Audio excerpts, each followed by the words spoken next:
Bé, benvinguts a tothom. Avui parlarem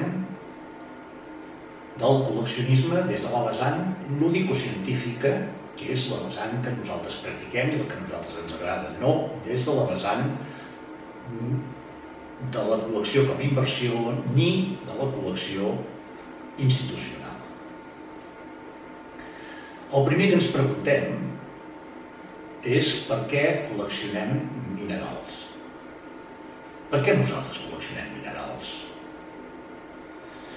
Bé, una de les explicacions l'hem d'anar a buscar en el nostre substrat biològic. Nosaltres tenim la capacitat intrínseca per determinar el que és bell del que és lleig. Per què? En primer lloc, per una cosa que tots entendrem. L'espècie humana, l'objectiu principal és la perpetuïtat de l'espècie. D'aquí, en milions d'anys d'evolució, hem estat capaços de desenvolupar uns mecanismes cognitius que ens permeten aquesta diferenciació d'una forma quasi bé immediata. Abans es deia que la percepció de la bellesa era quelcom subjectiu. Avui sabem que la percepció de la bellesa és quelcom objectiu. Depèn d'aquests mecanismes, depèn del nostre substrat biològic i depèn d'aquests mecanismes de percepció. Quan veiem alguna cosa bell, quan veiem un mineral bell, com per exemple aquesta rhodocrosita, s'activen uns mecanismes cognitius del nostre cervell. Aquests 4 mecanismes indicats aquí en vermell. El còrtex prefrontal, el nucli accumbens, l'amígdala i la ínsula anterior. Aquests 4 mecanismes actuen de forma conjunta per determinar el que és bell del que és lleig. Sabent això, el següent que ens preguntem és bé, si tota la humanitat té, diguem-ne, aquesta capacitat innata per saber diferenciar el que és bell del que és lleig, què és el que ens fa que ens agradin particularment els minerals. Aquí hem d'anar una mica a l'interior, hem de buscar les cèl·lules, les neurones que tenen al cervell. Les neurones, com aquesta que hi ha aquí, tenen tota aquesta xarxa de dendrites que són les que en contacte amb altres neurones fan les sinapsis, és a dir, la comunicació d'informació, així com també la creació de neurotransmissors. Si la persona té molt desenvolupada aquesta xarxa neuronal, aquestes dendrites, percebre alguna cosa bella provoca el que avui es coneix com una reacció emocional. És a dir, ens provoca, gràcies a aquests neurotransmissors, una satisfacció a nosaltres mateixos. Ens bombeja el cor més ràpid, ens arriba més oxigen al cervell i aquests neurotransmissors fan que estiguem més contents, fins al punt que algú pot arribar a experimentar un èxtasis, és a dir, una plenitud, una màxima plenitud en un moment determinat. Això per què? Això pot passar, evidentment, pot passar amb una persona per apreciar quadres o pot passar amb persones per apreciar minerals. Què vol dir? Que nosaltres tenim un conjunt de cèl·lules neuronals d'alguna forma més especialitzades en la detecció, més sensibles, diguem-ne, més sensibles a la percepció de la bellesa dels minerals. Aquí tenim aquesta rhodocrosita magnífica i aquesta magnetita informe. Jo li he deixat la imatge, li he deixat bastanta estona, perquè segur que vostès s'han mirat més la imatge de la rhodocrosita que la de la magnetita. Això és el que avui porta a afirmar els neurocientífics que aquesta percepció és objectiva i no subjectiva.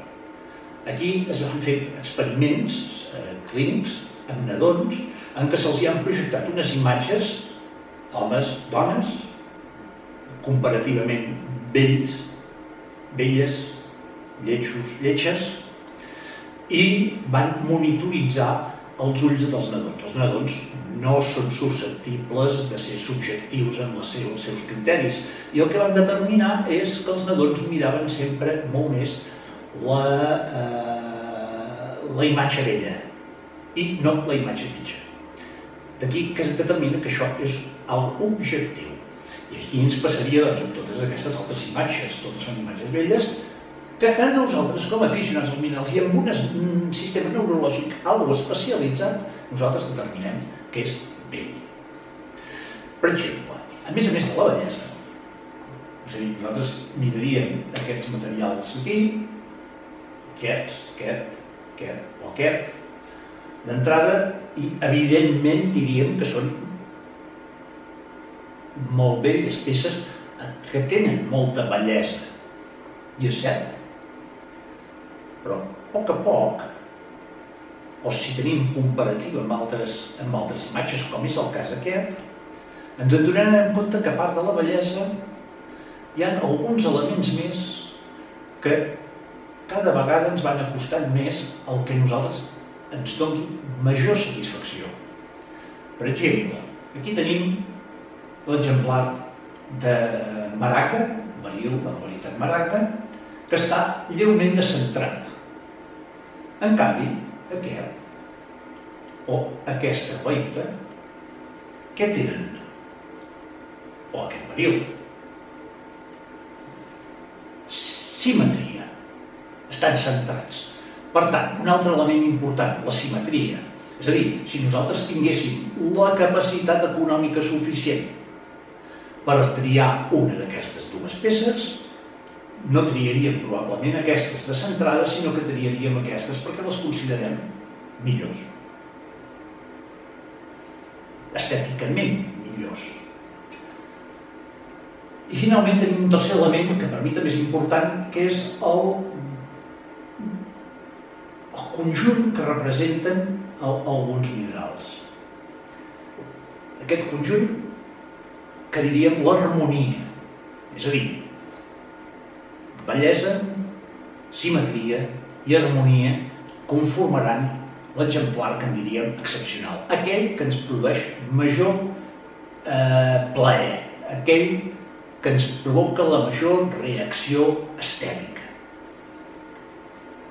Aquí tenim una maragda amb cristalls de calcita, centrada, és a dir, tot el conjunt presenta una harmonia. Aquí tenim l'elbaïta, perfectament centrada, harmònicament cristal·litzada al mig d'un cristall acabat per els dos extrems de quars.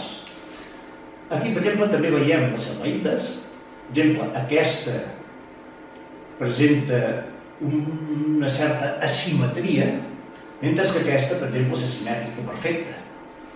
Igual trobarem amb aquesta, o, per exemple, aquest baril de la varietat aigua marina, que és un conjunt extraordinàriament harmònic. Però no és suficient. Si el col·leccionista es queda només amb aquesta part objectiva de la percepció de la bellesa i no la complementa amb el temps, no evolucionarà. És a dir, potser ens quedarem col·leccionant pirites durant anys i panys fins al punt que ja aquell material no ens donarà prou de satisfacció. Què hem de fer? És fonamental. Aprenentatge i experiència. Aprenentatge i experiència. L'aprenentatge i l'experiència ens aportaran la percepció subjectiva de la bellesa. La part objectiva, innata, la part subjectiva s'adquireix a través de l'aprenentatge i l'experiència. És a dir, com? Doncs, per exemple, inscrivint-se a un grup d'aficionats als minerals aquí a Catalunya. Què tenim? Per exemple, Grup Mineralògic Català. Grup Mineralògic Català hi ha unes persones que tenen experiència, que tenen coneixements i que estan disposats a compartir amb persones que en sàpiguen menys. És a dir, a formar-los, a ajudar-los, a acompanyar-los amb aquesta afició. Això és molt important. L'altre, hem d'anar a museus. Hem de visitar museus. Per què? No ens hem de conformar amb el que veiem per internet. A vegades ens pot semblar que per internet podem descobrir-ho tot, podem saber-ho tot, però internet és bidimensional. I al museu, les imatges que veiem són tridimensionals. És a dir, ens en donem compte del volum espaial. Això és fonamental per conèixer el mineral. No n'hi ha prou amb la bidimensionalitat. Hem d'anar a la tridimensionalitat. El museu és el lloc adequat. Els museus tendeixen a escollir els minerals que siguin més didàctics, més estètics, més formatius. Hem d'assistir. Modestament, hem d'assistir a conferències. La persona que parla en una conferència explica moltes coses, de les quals moltes les coneixem, però moltes les ignorem. És a dir, sempre aprendrem. És important. L'altre, assistir a les exposicions, per exemple, temàtiques que es poden fer en fires internacionals, Múnich, Tucson, altres fires que es facin exposicions d'aquestes temàtiques o sistemàtiques de minerals, per exemple, en aquest cas són rodocrosites i amazonites. Què és que s'aconsegueix amb això, amb aquestes visites? Veure també tridimensionalment el mineral i veure les millors peces d'aquella espècie que han intentat recopilar de diferents museus i col·leccions privades, cosa que és a vegades difícil. Què més? Visitar fires, evidentment. Visitant les fires de minerals també veiem el material tridimensionalment, aprenem perquè ja estan identificats i, a més, compartim experiències amb altres companys i veiem els minerals que han estat sortint l'any anterior o en els últims anys. Un altre, llegir, la lectoescriptura, llegir és fonamental per aprendre. L'aprenentatge a través de la lectura, això ho hem de fer. Sé que som ganduls, però ho hem de fer, hem de llegir. Aquí em permeto fer una mica de publicitat del meu darrer llibre, L'afició als minerals, una experiència aplicada, 40 anys comprimits en 136 pàgines d'experiències, experiències útils, experiències d'un aficionat als altres aficionats. És a dir, què aconseguim? Doncs aconseguim una cosa molt important. Aconseguim que aquelles neurones que quan érem petits ens deien que ja naixíem amb aquelles neurones i que fins i tot en perdíem quan ens fèiem grans, ens adonem compte que això no és així. Les neurones poden augmentar la seva xarxa dendrítica a partir de l'aprenentatge i se'n poden generar més. És el que es coneix com a plasticitat del cervell. El nostre cervell és capaç de desenvolupar neurones noves i d'eixamplar les dendrites de les que ja tenim. Neurones especialitzades, però les expandim, fixem-nos aquí. Això és una neurona que ha anat generant noves dendrites amb aprenentatge de tan sols 2 mesos. És a dir, és molt important l'aprenentatge, perquè aquestes neurones, llavors, del que hem après, realitzaran més contactes, ens donaran més satisfacció. Fixem-nos, per exemple, aquest exemplar d'aquí. Aquest exemplar no és un exemplar vell, bonic, d'entrada. Però si jo els dic que l'argent natiu és més rar que l'or a la naturalesa. Per què? Perquè l'argent té una propietat calcòfila que fa que s'associï sempre al sofre. Tingui molta associació amb sofre. Per tant, trobar-lo nadiu, en estat natiu, és rar. Si a més dic que és molt rar trobar-lo cristal·litzat al món, i si a més dic que trobar-lo de cristalls de mida centimètrica és encara més rar i que es presenti amb hàbit cúbic encara més rar, que probablement només hi ha una localitat en el món que es presenti així, que és Kongsberg, a Noruega, llavors aquesta peça, a la llarga, li tindrem molt més apreci. Aquest aprenentatge és el que necessitem perquè el nostre criteri com a col·leccionistes maduri. La maduració com a col·leccionistes dependrà d'aquest aprenentatge, d'aquesta experiència. Arribarà un punt en què aquells minerals que primer vam comprar, que primer vam treure, que primer vam intercanviar, potser els acabarem llançant al cubell de les escombraries. Bé, avui no es pot llançar al cubell de les escombraries, però el llançaríem al lloc corresponent. I no passaria res. Per què? Perquè hem canviat el criteri, l'hem millorat, hem evolucionat. Bé, ja tenim minerals, els hem extret, els hem comprat, els hem intercanviat, etc. Tenim minerals i ara els volem exposar a casa, els volem guardar, els volem preservar, els volem tenir. Què hem de fer? Doncs tornem a l'aprenentatge. Hem de saber que els minerals, un cop surten del seu lloc de formació, tendeixen a equilibrar-se en el medi. De fet, tot l'univers tendeix a equilibrar-se en el medi. Els minerals especialment són compostos químics. Per tant, un mineral que hagi estat en un lloc anòxic, al moment en què el traiem, està en contacte amb l'òxid, amb l'oxigen, per tant s'oxida. Hem de conèixer quins són els factors que fan que aquests minerals es vagin equilibrant en el medi on estem. Jo, per exemple, aquí he indicat uns factors ambientals, 4 concretament, que els trobem a les nostres llars. Humitat, temperatura, gasos i il·luminació. De la il·luminació en parlarem una mica més endavant.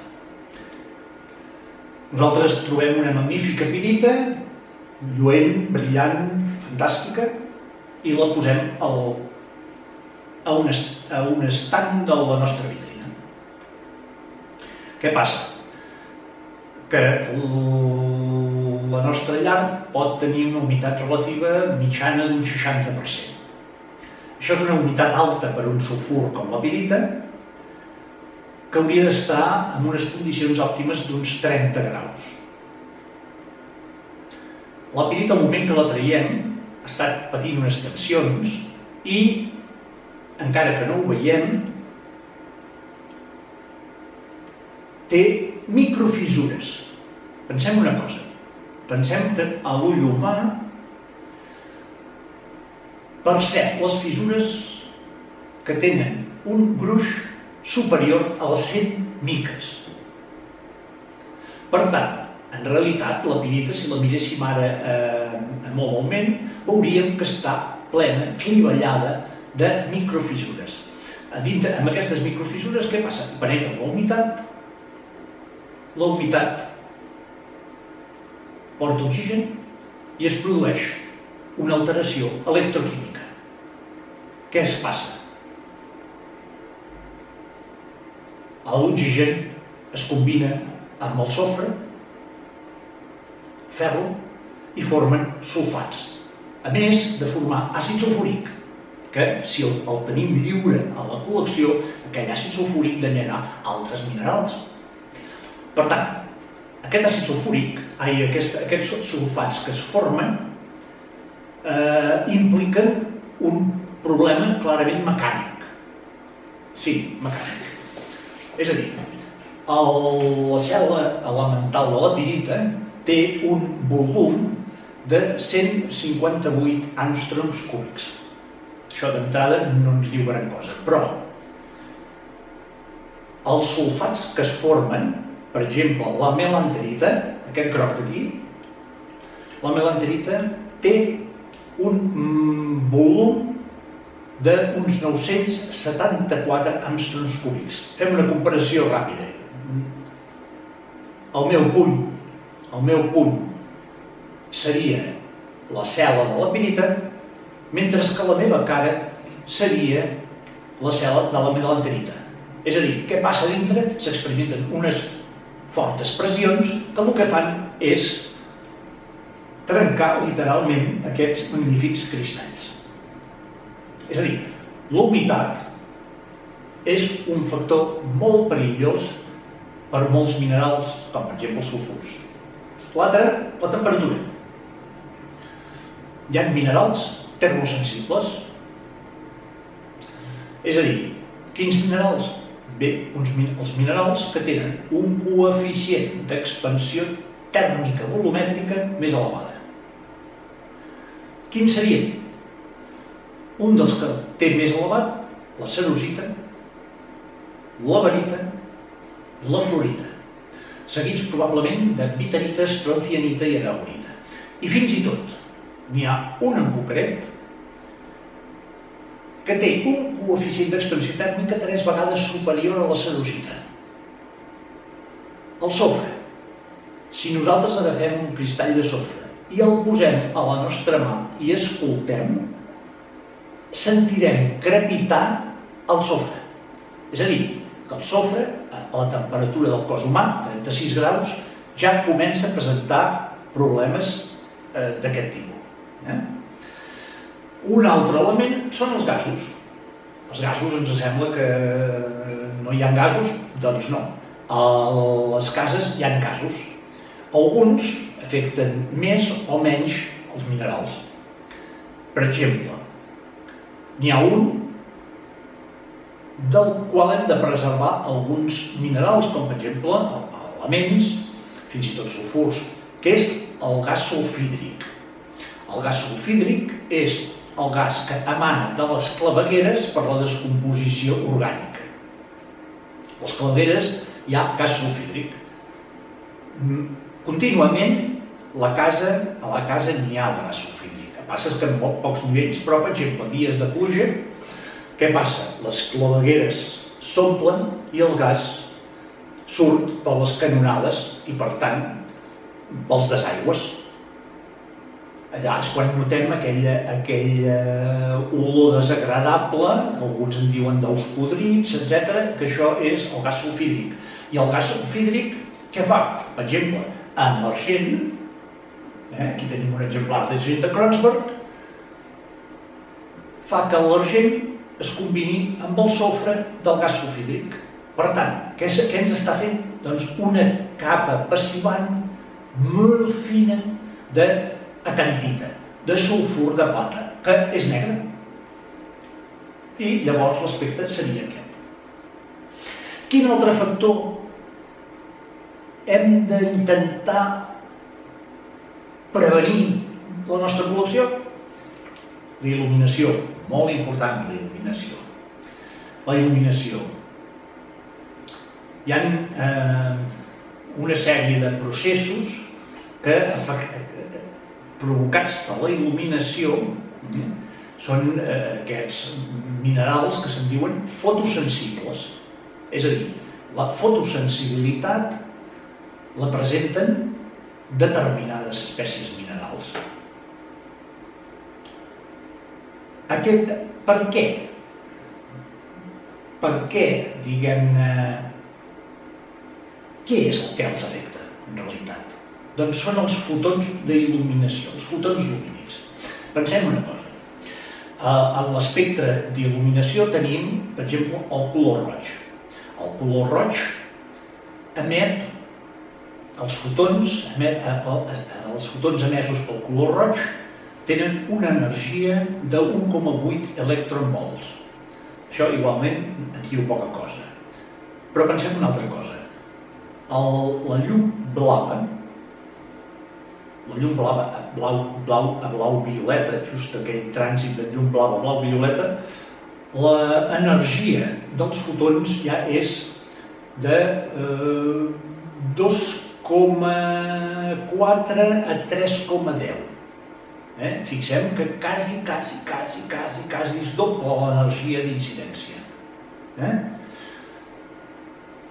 I si anem ja una mica cap a l'ultraviolat, que hi ha molts llums que contenen una mica d'ultraviolat, podem arribar fins a 120 electronvolts. Per tant, és una llum molt agressiva pels minerals, i també molt agressiva pel nostre sistema visual. Després, què passa? Per exemple, ara s'ha posat molt de moda els LEDs.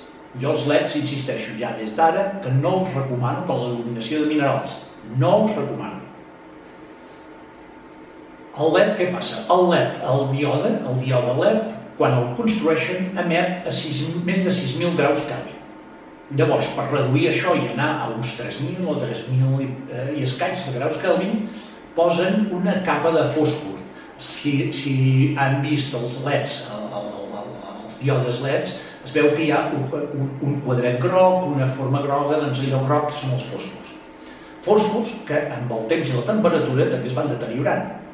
Però ja de per si, encara que portin aquesta capa passivant de fòsfor, el LED, tots els LED emeten molt color blau-lila. Per tant, la llum LED és molt, fotònicament parlant, és més agressiva que un altre tipus d'il·luminació, com és l'halògena. Per exemple, dels minerals fotosensibles poden patir, diguem-ne, 3 tipus d'agressions. La fotodecoloració, la fotodescomposició i la fotooxidació o fotoreducció. La fotodecoloració la pateixen minerals, per exemple, com la inesita o la bustamita, que porten manganès, fluorites, o quarsos, o la crocoïta, per exemple. Què els hi passa? Doncs que els fotons que incideixen sobre el mineral desplacen alguns electrons. I són electrons que els desplacen i no tornen al seu estat original. I això fa que el mineral es vagi decolorant, perd color, amb el risc de patir aquesta decoloració de forma irreversible. Llavors tenim una altra que és la fotodescomposició o fotodissociació. La fotodescomposició el que fa és, com en el cas que hi ha aquí, que és un clorur de plata, fixem-ne que fins i tot és pràcticament transparent. Què fa la fotodissociació? Descompon poquet a poquet el mineral amb compostos més simples. Per exemple, en aquest cas concret, què estem parlant? Clorur de plata. Els fotons què fan? Incideixen en el clorur i fan que àtoms d'argent migrin de l'estructura. Al moment que l'àtom d'argent migra de l'estructura, què és? És argent natiu. L'argent natiu és opac. Per tant, tots aquests àtoms d'argent el que fan és opacar el mineral, de manera que el van enfosquint. No té ja transparència, fixem-nos en aquest, ja no és transparent, no és translúcid ni tan sols, és opac i a més es va enfosquint. Es va enfosquint perquè la plata és més fosca que el material que el forma. I finalment tenim la fotoreducció o fotooxidació. Això és un fenomen en el qual ja se sol produir més, provocat ja més que per la radiació blava, ja més per la radiació ultraviolada, que és molt més potent, i el que fa ja és desplaçar directament desplaçar elements. Per exemple, el cas de la vivianites fabuloses, de color verd maragda, ens fixem que al cap d'un temps es van convertint en negre. Què ha passat? Que el ferro bivalent ha estat desplaçat cap a la superfície del mineral i s'ha convertit en ferro trivalent, amb la qual cosa el que ha fet és enfosquir-se fins a arribar quasi al negre, convertint la vivianita en metavivianita. Per tant, la il·luminació és un factor a tenir molt en compte. També hi ha factors biològics, s'han de saber, és a dir, hi ha factors biològics. Tenim bacteris, tenim fongs. Tenim bacteris a casa, tenim fongs a casa. Per exemple, els bacteris. Aquí tenim aquesta bactèria, això és l'imatge d'una bactèria sobre la pirita. Fixem-se que això fa només una micra i mitja.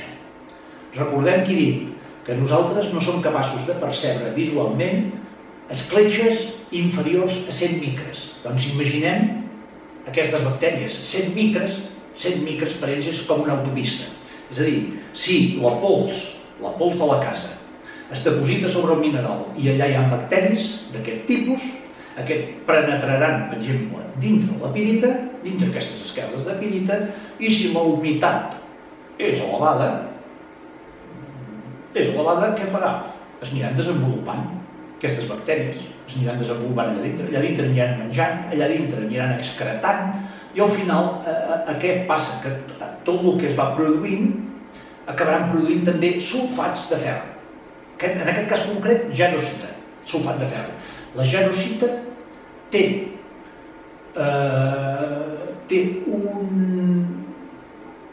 una cel·la la qual el seu volum és de 754 àmstons cúbics. Tinguem en compte que la pirita té una cel·la de 158 àmstons cúbics a 700 i pico, el que fa també és una expansió i contribueix a la destrucció de la pirita o la marquesita o la pirrotina, que tots són sulfurs de ferro.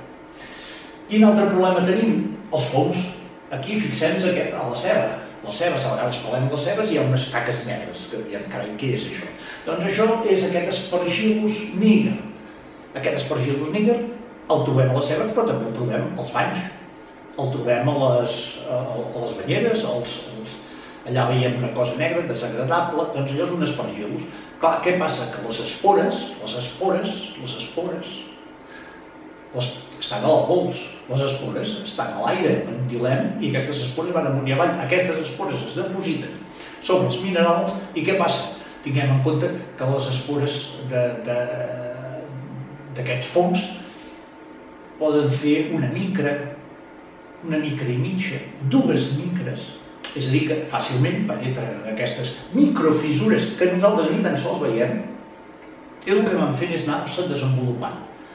Pensem que hi ha fongs d'aquests que en 15 dies poden arribar a extendre's fins a 7 o 8 centímetres. El tema del fong és un tema bastant delicadot.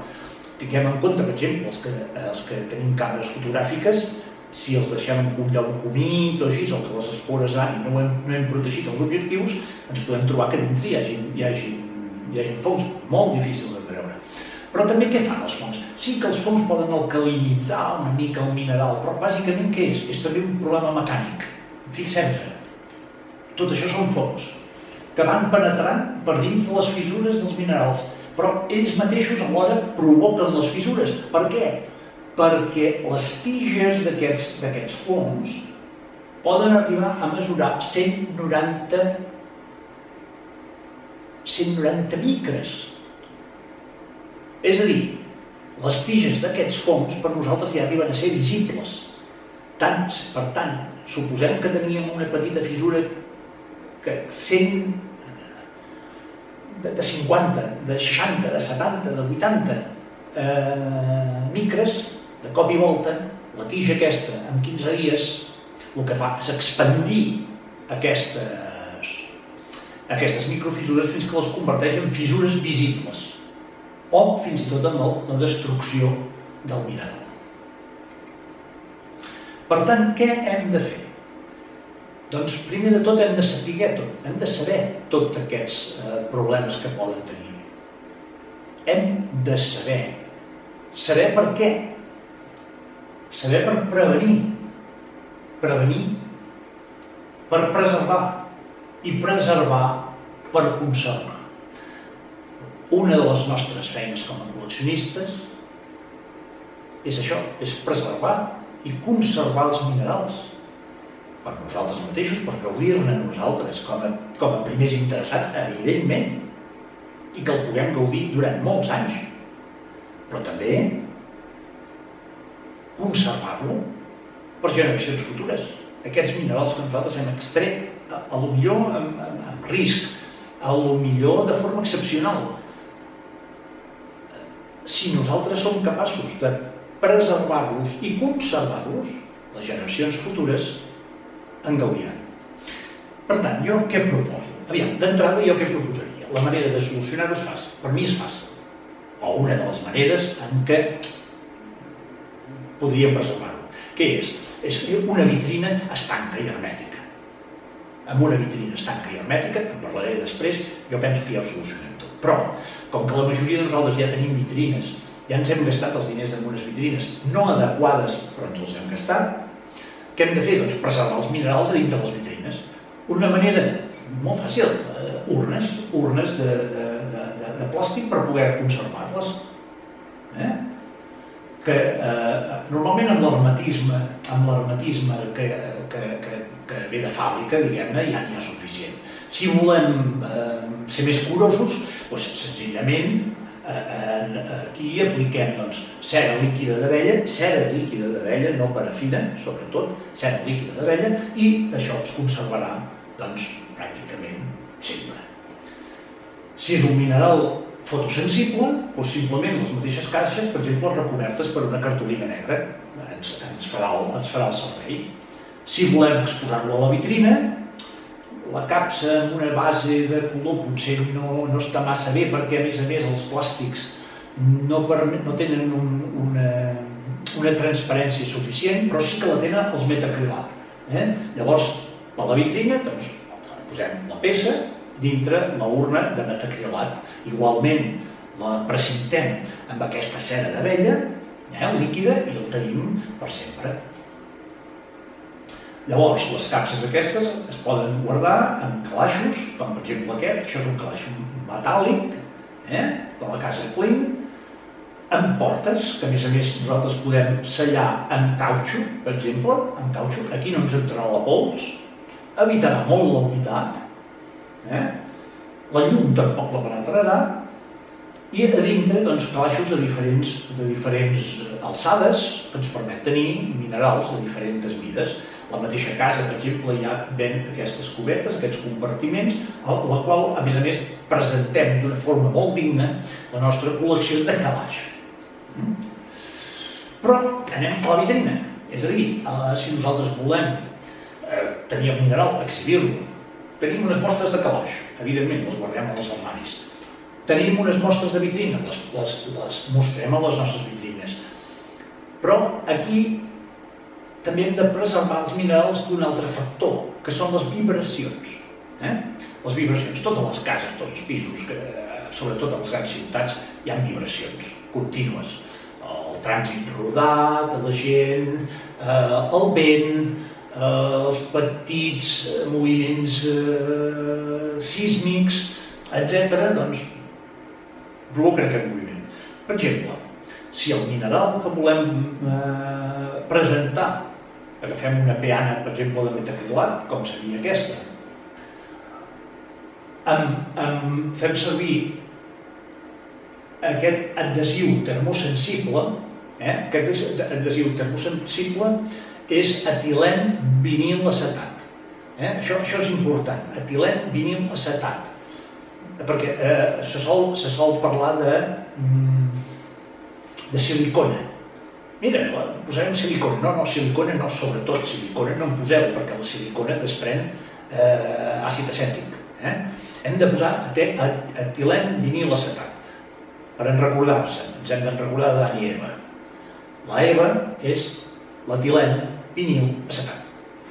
Amb això reduïm ja un 15% les vibracions. Només presentant el mineral amb aquest. Aviam, si tenim algun monocristall, que és molt termosensible, per exemple, un cristall de sofre, no li podem aplicar això perquè això surt a molta temperatura. Això, per tant, allò, en aquell doncs, es fa servir una mica de cera o es fa servir alguna pastelina. Però en la majoria dels casos, en la gran majoria dels casos, es pot fer servir metilè vinil acetat sense cap mena de problema. També un altre. Fixem-nos aquí, els bumpon, això són petites esferes còncaves de poliuretà que s'adhereixen a les bases, a la base de les urnes o a la base de les caixes, i això ens evita dues coses. Una, un 33, quasi un 34% de les vibracions, i l'altra ens impedeix que el mineral, la capsa en si, es desplaci a la vitrina. Això del tema del desplaçament de vitrina és curiós.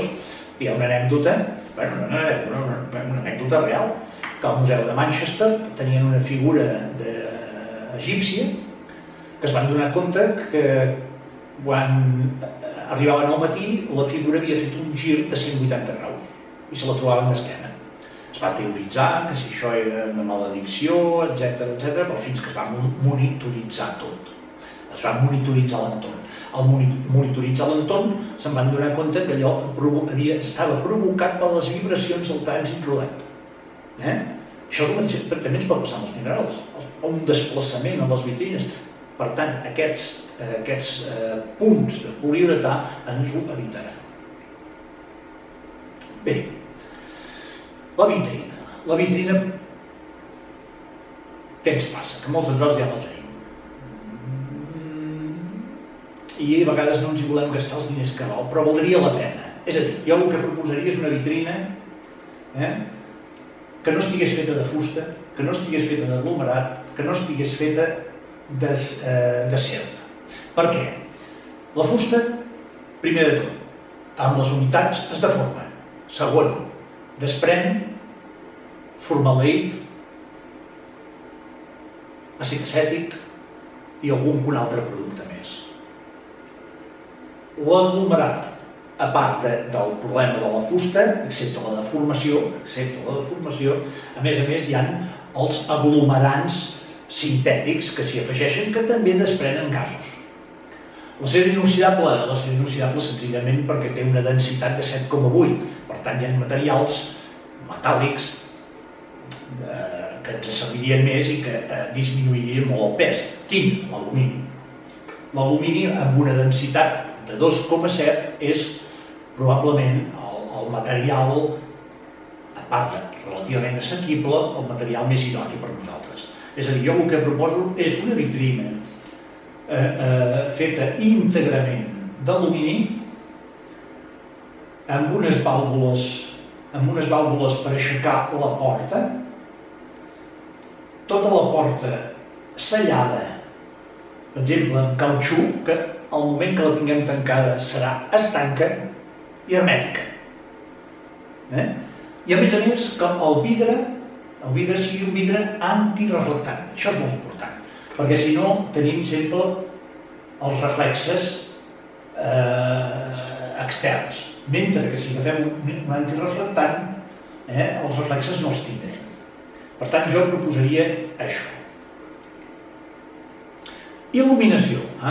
Aquest és un tema important, aquest és un factor important, la il·luminació. Ja he dit abans que jo soc contrari als LEDs, no m'agrada el LED a la il·luminació. Primer de tot, el més fonamental, la reproducció cromàtica. En principi, la llum que reprodueix millor els colors és la llum halògena. La llum halògena té una reproducció cromàtica del 100%. Té un problema de molta temperatura, això és veritat, però la reproducció cromàtica és del 100%. Fixem-nos en aquesta imatge, una rodocrosita de Colorado. El color reproduït per un halògen. Fixem-nos en la mateixa rodocrosita, el color reproduït per una làmpara LED. Fixem-nos quina pèrdua de coloració. Això es dona, per exemple, aquí amb la cladocita es donaria amb la florita rosa i es dona amb altres minerals. Amb altres exemples potser no, però aquí es percep clarament que hi ha una disminució de la reproducció cromàtica d'un 20%. Ens reprodueix malament el color. Per tant, només per això ja s'ha de descartar. Segon, el que hem parlat abans, la quantitat de llum blava que desprèn. Això què provoca? Provoca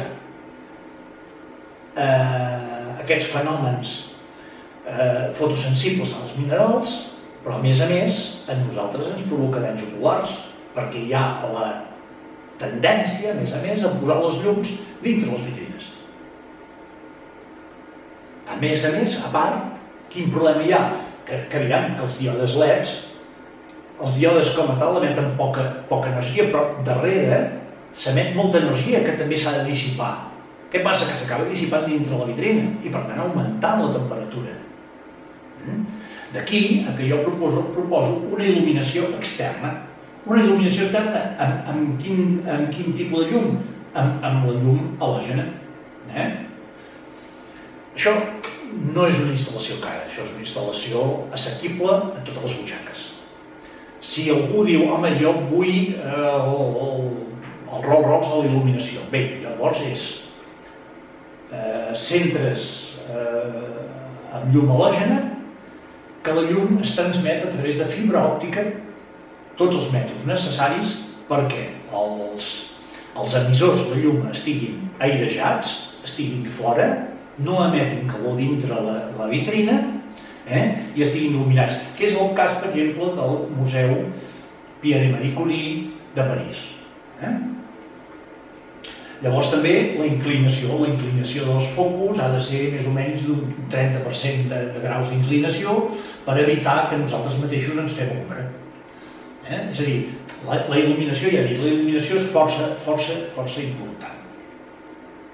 Finalment, la distribució. Quan nosaltres iniciem la col·lecció, o inclús col·leccionistes ja iniciats, no sé si diria que amb poc coneixement estètic, hi ha la tendència a apilar. A dir, ostres, que tinc poc espai, per exemple, i el que faig és apilar a la vitrina tots els minerals que vaig trobant. Home, aviam, es posen minerals de gran tamany al costat de minerals petits, etc. Clar, això què fa? Que no puguis apreciar adequadament la bellesa dels minerals, perquè hi ha masses elements que distorsionen. Per tant, jo el que proposo és una distribució més homogènia per tamanys. Nosaltres hem de tenir en compte una cosa. Nosaltres som col·leccionistes privats. No ens hem d'emmirallar en el col·leccionisme institucional. No hem de seguir els criteris de classificació que ha de seguir un museu. Nosaltres no tenim cap necessitat de seguir una classificació cristal·loquímica. No en tenim. Nosaltres no hem de classificar els exemplars de la nostra col·lecció a casa nostra obligatòriament per elements, sulfurs, halurs, telururs. No. Nosaltres hem de classificar la nostra col·lecció, hem de posar els nostres exemplars de la manera que més satisfacció ens doni a nosaltres. I una manera de presentar-los, per exemple, és amb aquesta homogeneïtat. Nosaltres podem tenir un prestatge de minerals de més o menys 5 centímetres de mida i un prestatge de 10 centímetres de mida i un prestatge de 15 centímetres de mida. Homogeni. D'aquesta manera guanya visibilitat. Llavors, perquè no estiguin tan junts, jo proposaria una separació entre ells. Una separació entre ells. Per què? Perquè d'aquesta manera cada peça té el seu espai. Cada peça la llueix i de cada peça la podem admirar de manera diferent que si les tenim totes apilades. Després ve el tema de l'etiquetatge. L'etiquetatge, jo en l'etiquetatge he fugit des d'un primer moment d'aquell, diria, mala praxis de pintar el mineral d'un color blanc, amb pintura blanca, enumerar amb tinta i a més posar-hi vernís. Tot això són productes sintètics i productes que acaben deteriorant els nostres minerals. Per tant, jo em fujo d'aquí. Jo vaig optar, senzillament, amb un DIMO, posar la referència del mineral, el nom i la procedència. I després, en comptes de digitalitzar totes les dades de la col·lecció, que vaig considerar que era una pèrdua de temps, i val a dir que l'any 91 jo ja tenia digitalitzada tota la col·lecció, d'això vaig desistir. Primer, per la feinada que porta, que no repercuteix en cap benefici.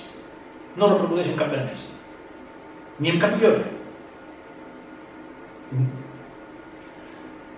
A més, la preservació d'aquesta informació, preservar la informació digitalment, acabarà sent un cost, un patir, i probablement l'acabarem perdent. Vaig optar per una cosa aquí sí bastant tradicional, una etiqueta.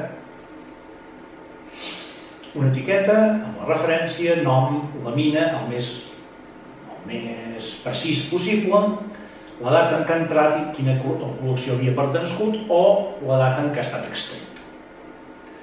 Darrere de l'etiqueta, amb lletra escrita en mà, tinc posades, per exemple, les coordenades del jaciment, o tinc posat el lloc més precís dintre la mina que he extret el mineral, o tinc una mica d'historial de quines col·leccions podia haver pertany, o inclús el preu que n'he pogut treure. Llavors, tot això plastificat,